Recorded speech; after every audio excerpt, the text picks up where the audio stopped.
gidiyorum arkadaşlarımla. Martı mı geliyor bu sese? Bir daha yapar mısınız? Karaburun Yarımadası'na ait. Peki mesela kaç para böyle bir... Bu da Karaburun Yarımadası'na ait bir balık türü. Bunun kilosu biraz pahalı. Söyleyeyim mi? Evet, Hazır mısın? söyleyin, hazırız. Gerçekten mi? Altın gibi, bu nasıl ya?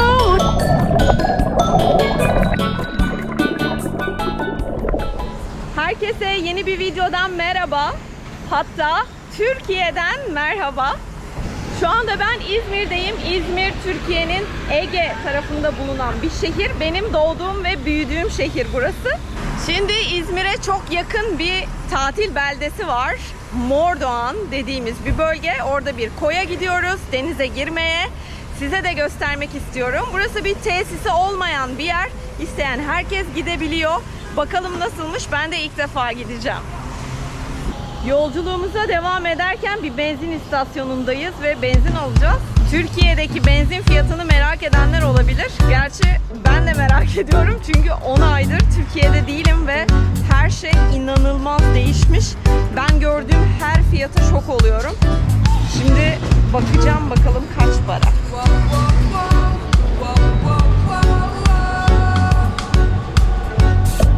Evet, 24.66. Kenya'da sanıyorum 150 şilindi, yanlış hatırlamıyorsam. Araba fiyatları ile ilgili bir videom var. Şuraya ekleyeceğim hemen. Oradan bakarsınız doğrusuna. Hemen Kenya ile aynı ama Kenya bizden biraz daha ucuz.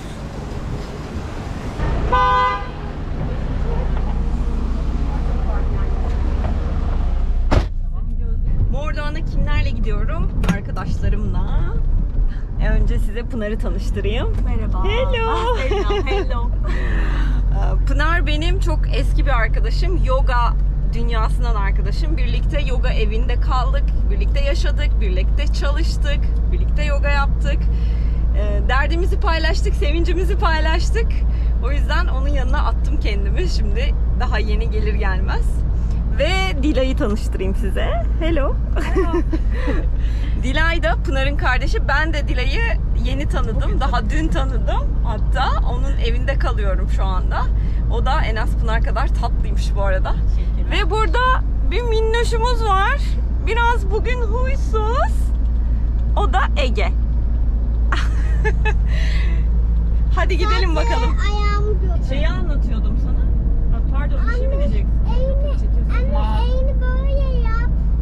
Egeciğim tamam sen koy. Mavi adının nereden geldiğini anlatıyorsun.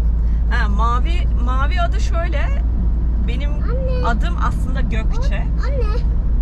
Eğini ortada böyle kalsın. Tamam benim elim burada kaldı. Çak. Hadi bak şimdi. Gökçe'den. Biz böyle ya hem çocukla. Aynen. Şimdi neden çocuk istemediğimi şu anda şeyini görüyorsunuz. Efendim canım. Bir annenin dramı. Hayır ben çok mutluyum. Ya evet tabii Kabul ediyorum. anne olunca öyle olmuyor değil mi? Anne Her olunca şeyle, her her şey şeyle okey var. oluyor. Evet doğru. Belki ben de anne olsaydım öyleydi ama no. Neyse gelelim Gökçe neden maviye dönüştü? Benim adım aslında Gökçe. Gökçe'nin anlamı gök mavisi demek. Ben Asya kıtasına gittiğim zaman hep tabii işte tanışıyorsun gezginlerle, oradakilerle. Adın ne? Gökçe falan. Ama söyleyemiyorlar. Yani Gökçe demek biraz zor onlar için ve Ö ve Ç harfi olmadığı için. Dolayısıyla bir gün biri dedi ki bana, ya dedi senin bir nickname'in, bir şeyin yok mu yani, diyemiyorum Gökçe, başka bir şey söylesem sana olur mu? Benim de aklıma geldi, benim adımın anlamı gök mavisi demek, o zaman mavi deyin dedim, hani yine adım olsun diye. Sonra ben Filipinler'de 5 ay mahsur kaldım, korona zamanı ben Filipinler'de 5 ay adada kaldım. Orada sürekli mavi. Sonra ben Afrika'ya gidince artık zaten mavi demeye başladım. Ve zaten şöyle de bir şey oldu, artık kendimi mavi hissediyorum, Gökçe hissetmiyorum her şeyden önce. Öyle bir değişim de oldu yani. O yüzden maviyim. Çok güzel. Hiç bilmiyordum ama Gökçe'nin de gök mavisi olduğunu ilk defa duydum. Evet. Ben de bir merak etmiştim. Ben oldum olası maviye karşı böyle benim şeyim var. Mavi rengine karşı böyle bir sevgim, tutkum var. Adamın anlamına baktığımda gök mavisi deyince çok şaşırmıştım. Yani Allah Allah falan demiştim. Nasıl oldu bu? Çok güzel denk gelmiş. Güzel bir hikayesi varmış.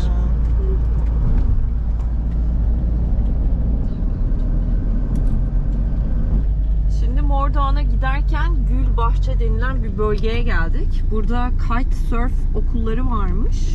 Şu gördüğünüz uçurtmalar kite.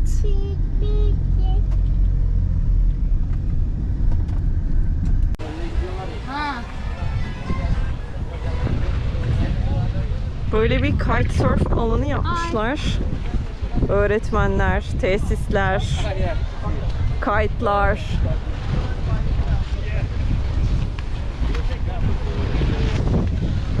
Burası benim bildiğim kadarıyla böyle 3 yıldır mı, 5 yıldır mı? Öyle bir şey var galiba. Daha çok Türkiye'nin Akyaka denilen bir bölgesi var. Akyaka'da yapılıyor daha çok bu kitesurf.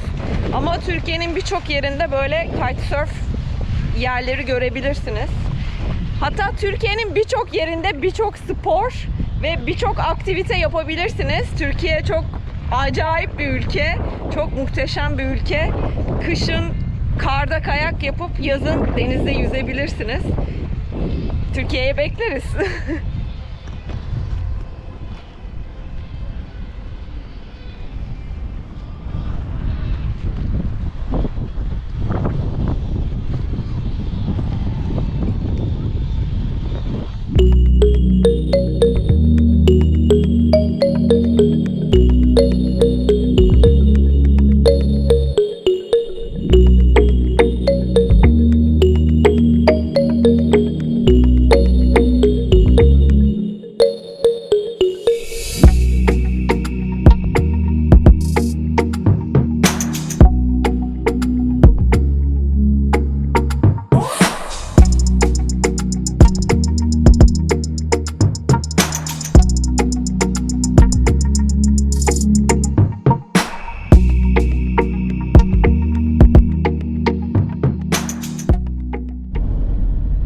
Şu anda bu gittiğimiz yol Gülbahçe'den Balıklıova'ya doğru gidiyor. Burası eski yol. Normalde otoyolu da kullanabilirsiniz. Hatta gözüktü. Karşıda otoyol var. Ücretli yol. Burası da eski yol. Orası da ücretsiz aslında. Ücretli değil. Otoyol da mı Yeni yol, ücretli? evet. Ücretli değil. İkisi de ücretsiz. Orası yeni yol sadece. Ama otoban değil. Çevre yolu. Ama Çeşme'ye giden otoban vardı. O Çeşme'ye giden ücretli. ücretli doğru ama burası ücretli yapmadılar. Ha bu başka buraya. bir yer. Tabii.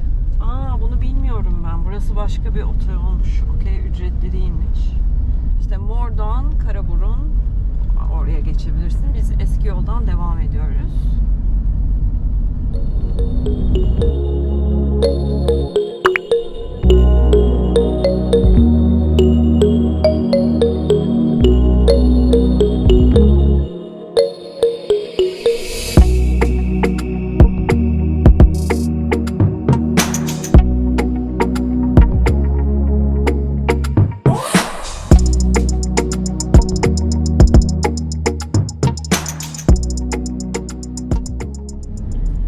Şu anda Balıklıova'ya geldik. Burası böyle küçük minnoş bir yer.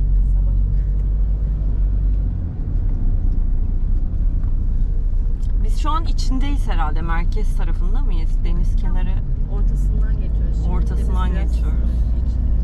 O buralara da evler falan yapmışlar. Şimdi buranın ünlü böyle yan yana 2-3 tane balıkçısı var. Çok sevilir. Tam denize sıfırdır. Birazdan oradan geçeceğiz. Aa, okey.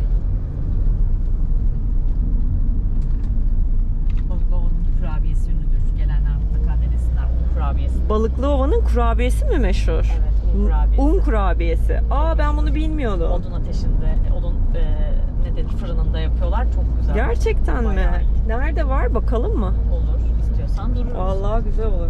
Türkiye'de un kurabiyesi diye yaptığımız bir kurabiye var ama Türkiye'de mi bilmiyorum. Ben İzmir'de doğup büyüdüm. Biz İzmir'de, benim annem özellikle çok yapar un kurabiyesi. Bilmiyorum Türkiye'nin diğer taraflarında un kurabiyesi var mı? Var. Gaziantep'te de var. Biz oralıyız. Aa, onlar Gaziantep'li, doğru. Tereyağı. Gaziantep'te de var mı? Aynen. Ama Aa. buranınkinin lezzeti çok ayrı. Farklı bir şey buradaki. Burası farklıymış. Bir bakalım hadi. Merak ettim. Ben de çok severim un kurabiyesi. Şimdi birazdan fırında dururuz.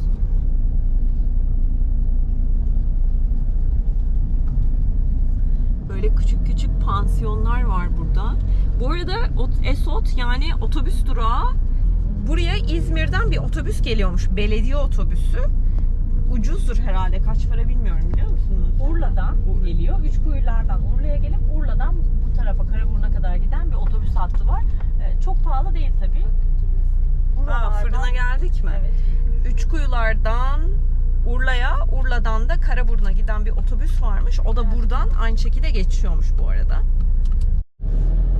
Burası en merkezi. Burası tam Balıklıova'nın merkezi. Küçük bir kasaba, çok tatlı. Burada hep böyle balık pişiricileri var, Evet. balıkçılar. Burası benim hep almayı tercih ettiğim yer. Şu soldaki yer kurabiye. Kurabiye mi? Şurası. Burası mı? O zaman buradan. Birazdan park edeceğim. Buradan Tamam. bakarız.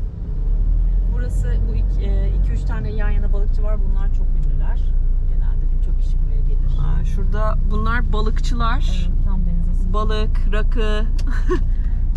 Bunlarda içki var mı? Alkol var mı Var. burada? Ha.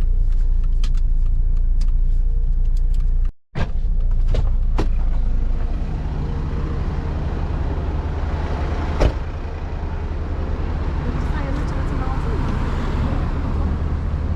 Ne diyeyim ya? Kendi bilir. İyi olsun da. Of, ne güzel balık kokuyor, biliyor musunuz? Bu iki restoran böyle şeyin önünde. Gel bir bakalım, belki şey yapar. Biz şurada yiyoruz geldiğimizde. Şu manzaradan.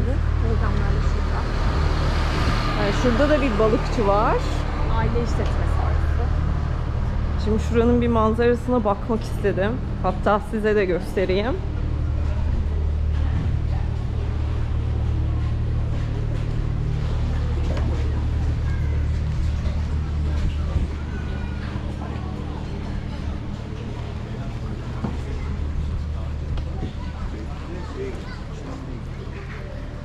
Oh, çok tatlı. Tam böyle rakı balık yapmalık. Güzel bir yer böyle. Burası bir balıkçı. Ve burada deniz kenarında balıklarınızı yiyorsunuz. Vallahi güzelmiş. Ha? Size martları çağıracağım. Alayım şuradan. Bekle Gökçe, dur. Bir dakika, ne yapıyoruz şimdi? Atacak Beni mi çekeceksiniz? Evet, olur mu? Olur. Tamam, olur. Ama saçlarımı düzelteyim. Şu an kayıtlı Tamam, mısın? kayıttayım şu an. Tamam, saçlarımı Bir düzelteyim. Bunları tane kesersin. saçlarım. Tamam mı? Şimdi bunlar ne bu arada? Bunlar balığın iç kısımları. Bunları balıkları mı Evet, açacağız ve bunları onlar balıklara gelecek? atacağız ve bunlarla biz bunları alıştırdık. Şimdi yavaş yavaş küçük çağıralım. Aa, tabii martılar. Ben dedim sana martılar. Ben balıklar Wow, martılar geliyor.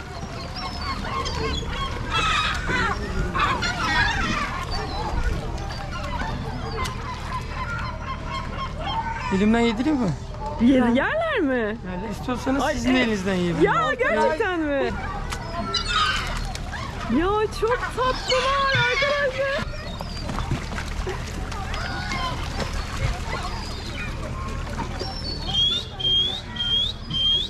Bu martı mı geliyor bu Evet. sese? Bir daha yapar mısınız?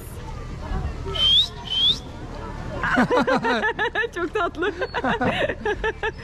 Vay be, keratalara bak, aldılar gittiler Ama hemen. nankör bunlar işte. Nankör Bey, biz seveydik, bir gelin bir teşekkür edin. Vay, çok tatlılar. Ay, çok teşekkür ederim ya. Rica çok ederim. güzel. Bak, balıklar da geldi. Aa, balıklar da geldi valla. Onları da ekmek atın. Onlar da onu kahve ikram yiyordur edebilir seni. miyim? Ya İçer misiniz? kardeşim arabada bekliyor. O da gelsin. O da Çocuk gelin. uyuyor. Uyuyor mu? Evet. Wow, çok yakına geldiler bunlar. Hello. Hello, merhaba. Ay, çok tatlısınız ya. Hı, ona ne olmuş öyle? Hangisi? Tüyleri büyük, O cinsi büyük, cinsi muhtemelen. farklı Evet. mı? Evet.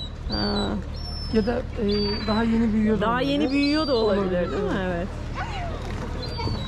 Teşekkür ederim. Rica Çok ederim, ben memnun teşekkür oldum. ederim. Aa, Elim eller ıslak, balıklı. evet, balıklı. Tamam, okey. Sizi Sağ. kokutmayayım. Başka bir gün geleceğim İnşallah, kahvenizi bekliyorum. içmeye. Sağ olun. Kurabiyeye bakacağız biz de. Aa, bir de kurabiyeye bakacağım. Benim balıkları da çektim. Hangi balık? Nerede balıklar? Büyük balıklar var. Balıklar. Arkadaş kahve ikram etmek istedi bize ama bizde çocuk arabada uyuyor. O yüzden içemedik, duramadık. Başka bir zaman artık ziyaretine geleceğiz. Size çok özel 2 tane balık türü göstereceğim şimdi. Dur şöyle çek. Bunlar bu yöreye ait balıklar. Ha, bu Balıklıova'ya ait sadece, öyle mi? Kefal Karaburun Yarımadası'na ait. Bu mevsimde sadece bunlar buralarda oluyorlar. Hangi mevsimlerde? Genelde Eylül-Ekim arasında burada oluyor ve yumurtalı bir kefaldir bu. Bunun havyarı Türkiye'den tüm dünyaya ihraç yapılıyor. Öyle mi? Evet, mumlanıyor. Çok özel bir balık türüdür bu arada. Adı ne dediniz? Kefal. Kefal. Yumurtalı kefal. Yumurtalı evet. kefal. Yumurtalı kefal. Doğru.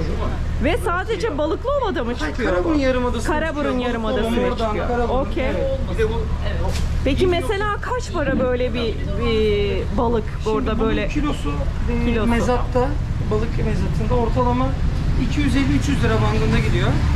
Yani 250 TL civarı kilosu. Evet, kilosu 250-300 lira bandında. Tamam. Bu da kaya barbunumuz. Of, barbun çok Evet. severim ya. Bakın büyüklüğüne de bir bakın şöyle. Ben canlarım elime ya. koyayım. Evet, bayağı Büyüklüğüne büyükmüş. bakın, Bu da evet. mı buradan çıkıyor? Evet, bu da Karaburun Yarımadası'na ait bir balık türü. Kaya barbunu diye Kaya barbunu. yapabiliriz. Sadece kayada bunlar yaşıyorlar. Çok özel bir balıktır. Bunun kilosu biraz pahalı. Söyleyeyim mi? Evet, Hazır mısınız? söyleyin, hazırız. Hazır mısınız? Evet. Her şey hazır Türkiye. Tamam. O zaman 1000 lira bunun kilosu. Gerçekten mi? Kesinlikle 1000 lira. gibi. Altın gibi, o Evet. nasıl ya, maşallah. Evet, kesinlikle haklısınız. Peki bir şey yazık. söyleyeceğim. Buraya gelip böyle 1000 lira kilosu balık böyle yiyenler var mı? Tabii ki Çeşme'de bu balığa 2000 lira falan fiyat Veriyorlar. Evet, biz Gerçekten bunları mi? Kendimiz tuttuğumuz için biraz daha uygun. Biraz daha uygun. yazmaya çalışıyoruz. Evet. Tamam. Evet. Şimdi de un kurabiyesine gideceğiz. Meşhur Balıklıova un kurabiyesi.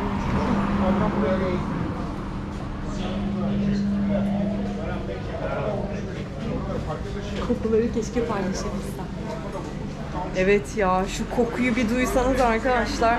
Merhaba. Oh, mis gibi. Bunlar ne? Bu çikolatalısı galiba. Aa, bunlar un kurabiyeleri mi hep? Aha, şu. Bu tarçınlısı, Bu tarçınlı, bu kakaolu. bu sade klasik olan orada. Sade klasik. Bu arada kameraya çekiyorum, bir sorun var mı? Okey. Ne kadar kilosu kurabiyelerin? 100 lira çeşitlerimi. Kilosu 100 lira. Evet, sadenin 90 lira. Sadenin 90 lira. Teşekkür ederim. Bunları pudra şekerliyorsunuz galiba, değil Bunun mi? özelliği pudra şekerinin için şeyinde olması. Bu daha çok bisküvi tarzında, pastane usulü değil. Balıklıova'nın meşhur olmasının İlk şey bu. açılan yeri burası. Aa, okey. Meşhur Hep eden şey yer. biliriz ya, böyle pudra şekerli Bunlar biliriz. pastane usulü değil. Aa, bisküvi okey. tarzında. Tamam, anladım. Teşekkürler. Merve Hanım arkaya geçiyoruz şimdi. Ha, arkaya mı geçiyoruz? Balıktan Oo, kurabiyeye tamam. geçiş yaptık. Atölyeye geçiyoruz bakalım nasılmış. Mustafa Bey bize her yeri gösteriyor Balıklıova'da. Balıklıova'ya gelirseniz Mustafa Bey'i bulun.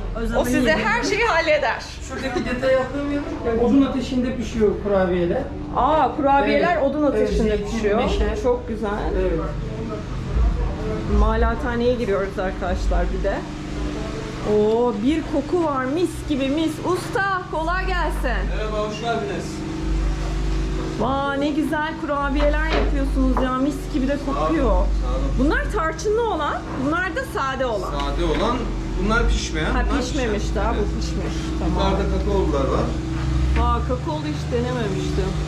Daha doğrusu ben, annem yapar hep benim un kurabiyesi. Böyle yuvarlak olan pudra şekerli olur ya. Evet. Onu biliyorum ben. Bunu bilmiyordum açıkçası hiç. Bizim Balıklıova'da böyle. Oo, süper. Merve Hanım hazır mısınız? Bir tadına bakalım değil mi? Geliyor hemen. Dur. Buyurun. Önce balık sonra. Size de Evet, bir bakalım. çok sıcak. Oh, bu arada. mis gibi kokuyor. Buyurun.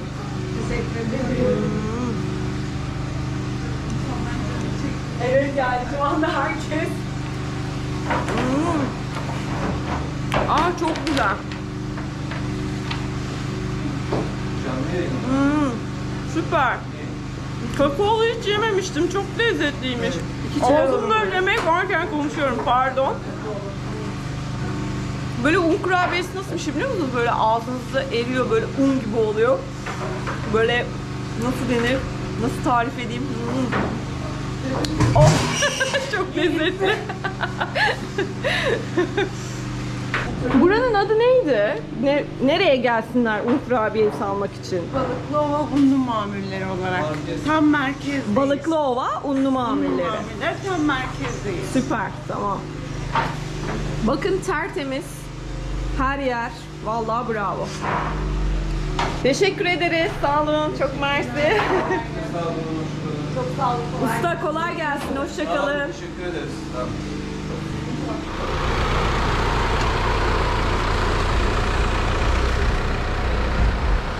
Merve Hanım çok memnun oldum. Çok teşekkür Ben de ederim. Oo, bu Bunlar da hediyemiz Bizim mi? evet kendi tavuklarımızdan. Kendi tavuklarınızdan. Evet, Ay kesinlikle. çok sevindim. Buyurun.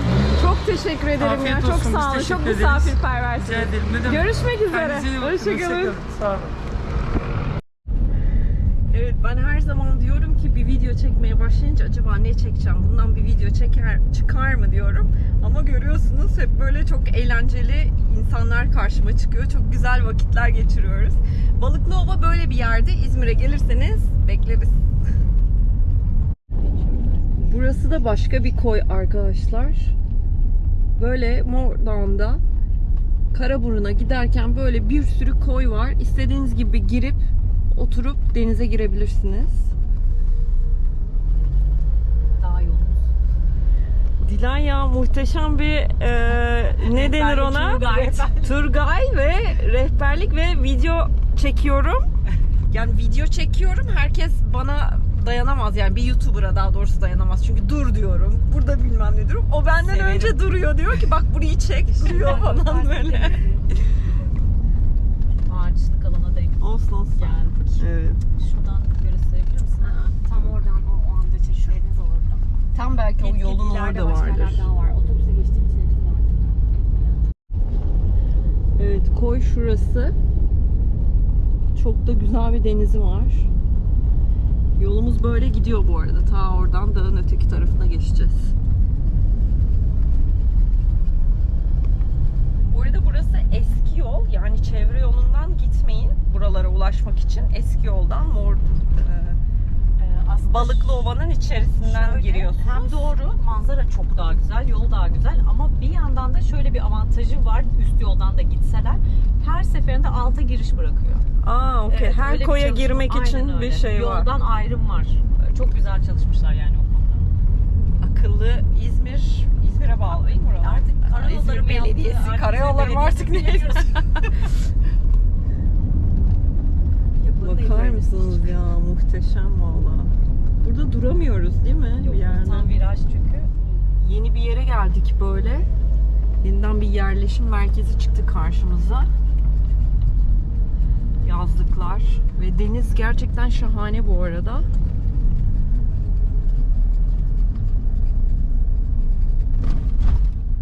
Valla işte böyle çıktınız İzmir'den. Balıklıova, Mordoğan, Karaburun'a kadar böyle harika koylar var.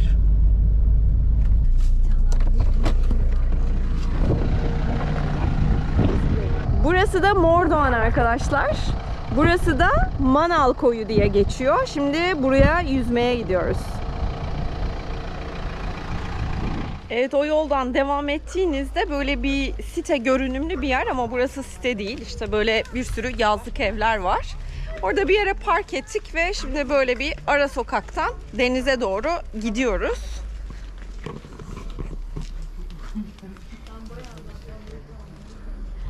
İşte o ana yoldan indik, sonra aşağıya döndük ve buradan da denize doğru gidiyoruz. Zaten deniz hemen şurada. Böyle bir yere çıktık. Burada böyle bir tesis var. Ha, burası da böyle serbest bir alan. Şuradan bir bakalım nasıl bir yermiş.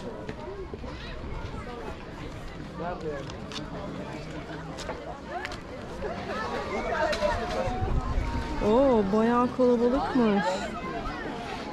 Vay.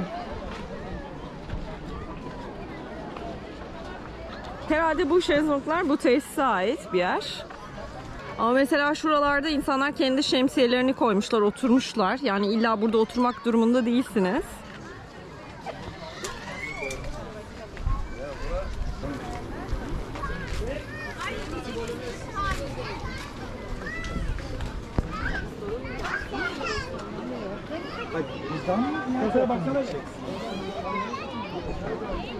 Deniz çok güzel, temiz, tertemiz. O girdiğim sahilden biraz daha böyle yürüdük.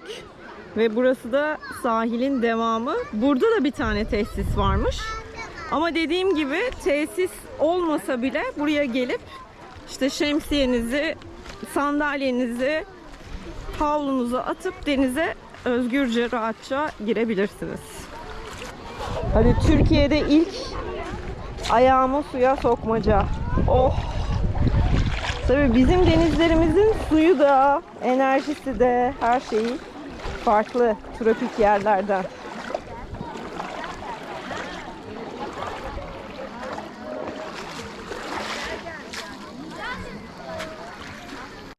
Buradaki tesis de böyle bir yer. Aynı çimler falan yapmışlar. Duşu var ve buradan denize giriyorsunuz. Tabii biraz kalabalık. Ama tabii yazın Türkiye biliyorsunuz her yer kalabalık. Deniz biraz taşlı ama biraz ilerleyince taşlar gidiyor. Evet, geldik mi? Ben Türkiye'de ilk defa denize giriyorum. Hatta Kenya yağmurlu ve soğuk olduğu için 3 aydır denize de girmiyorum açıkçası. Şimdi dalacağım. Atlıyor muyuz? Atlıyoruz. 1, 2, 3.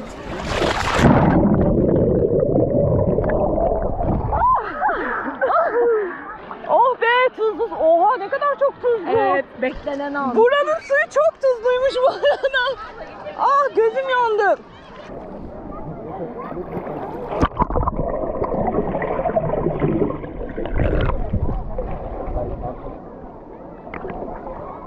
Özlemişim ya. Çok özlemişim. Çok güzel değil mi?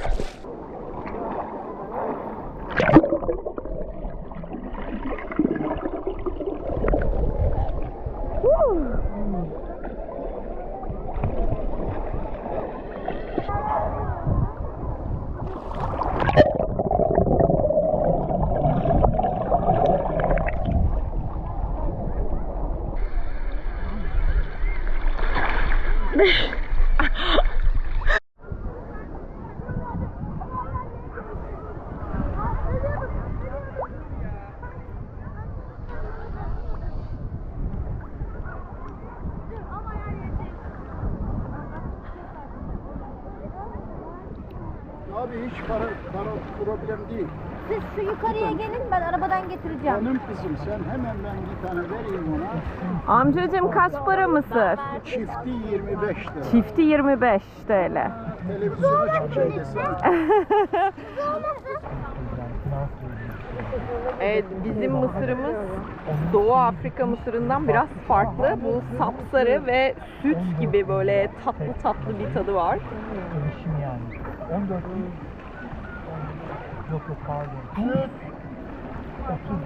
Ve Afrika'da bunun üzerine böyle limonlu, baharatlı bir sos sürüyorlar. O da gerçekten acayip lezzetli oluyor.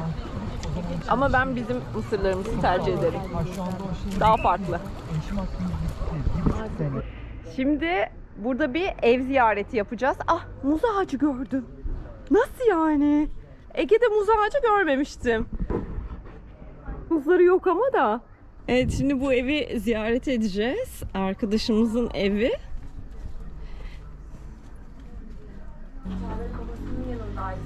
Evet, böyle. Merhaba, merhaba. Çağlar'a söyledim, dedi ki sakıncası yok. Yok ha. Ha, tamam. Merhaba, nasılsınız? Yayıntıyı hoş geldin. Hoş bulduk. Ya bakar mısınız, mis gibi üzümler falan var burada böyle. Oh.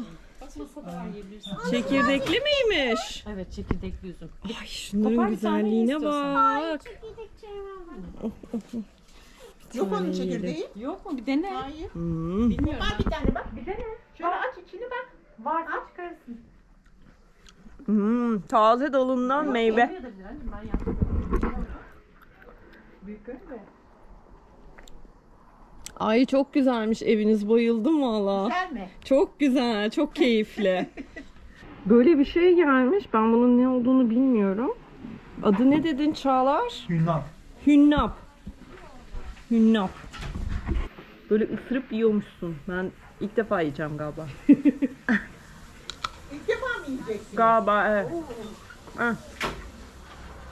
Çekirdeğini. Çekirdeğini. Çekirdeği mi?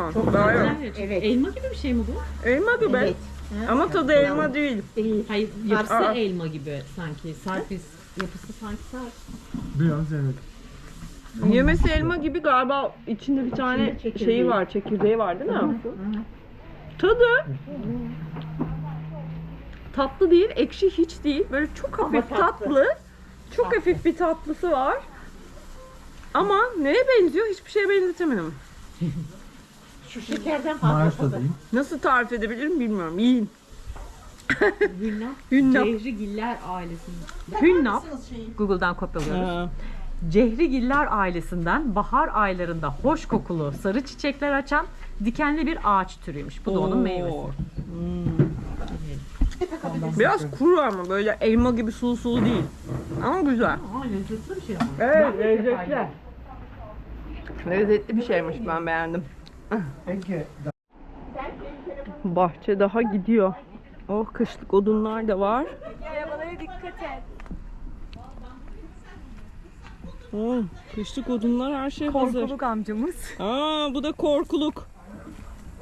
Korkuluk amcamız şeyden yapmışlar. Merhaba. Benim adım Korkuluk. Şey nerede bu hünnap? Hünnap ağacının hangisi? Bunlar zeytin ağaçları bu arada. Üzerlerinde hep zeytinler var. Ege zeytinleriyle meşhur bir bölgemizdir Türkiye'de. Hünnap da şu galiba. Evet. Bu da hünnap ağacı. Şu yediğim hünnapın ağacı da buymuş. Eriğe benziyor. Bunu böyle görsem erik zannederdim. 10 ay sonra ilk defa anne poğaçası sizin elinizden yiyeceğim. Arkadaşlar bu poğaça bizim Türkiye'de çok yaptığımız bir şey bu. İçine keçi peyniri koyduk. Keçi peynirli poğaça. Oh. Maydanoz var. Maydanozlu keçi Vallahi peyniri. anne poğaçası çok kıymetlidir bizim buralarda. Ay şunu çok beğendim ben ya. Böyle Diye. üstünde susamlar var. İçinde de böyle keçi peyniri ve maydanoz. Çok keyifli. Maydanoz var. Bir de gözlemelerimiz geldi arkadaşlar. Bunlar hamurla yaptığımız, yufkayla yaptığımız gözlemeler. İçerisinde peynir ve ot var. Oh, mis gibi. Çok teşekkür ederim. Kalan bir şey yok değil mi? Teşekkür ederiz. Hoş geldin. Hoş bulduk. Görüşürüz. Hoşçakalın. Babana hoşça kal diyemedik ama Tamam. Aleykümselam. Araba geliyor. Hoşçakalın. Görüşürüz. Hoşçakalın. Görüşürüz. Sağ olun. Hadi bakalım minnoş. Gidiyoruz. Ama Evet, artık akşam oldu. Yedik, içtik. Biz de evimize doğru gidiyoruz. Yorulduk mu? evet, hala gezebiliriz.